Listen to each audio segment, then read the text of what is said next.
আমাদের খেতে দেবে। তো চলো তোমাদের সাথে শেয়ার করি যে আজকে আমাদের মেনুতে ঠিক কি কি রান্না হচ্ছে। চলো, এখানে আমার মা অলরেডি নিয়ে চলে এসছে।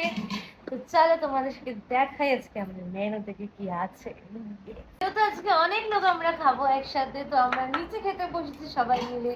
আর আজকের মেনুটা তোমাদের সাথে এবার শেয়ার করি। কি আছে গো ওই বুড়ি? তো চলো একে একে শেয়ার করি কি কি আছে, যেটা আমি দেখতে পাচ্ছি এখানে এখনো অব্দি আমার সামনে এসেছে।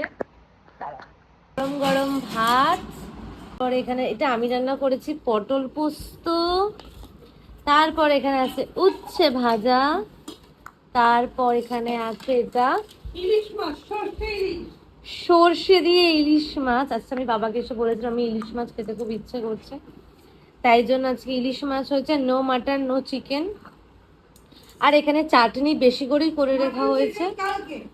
এখানে চাটনিটা বেশি করে করে রাখা হয়েছে, তার কারণ হচ্ছে কালকে আমাদের অনেক বড় একটা অনুষ্ঠান আছে, তাই জন্য।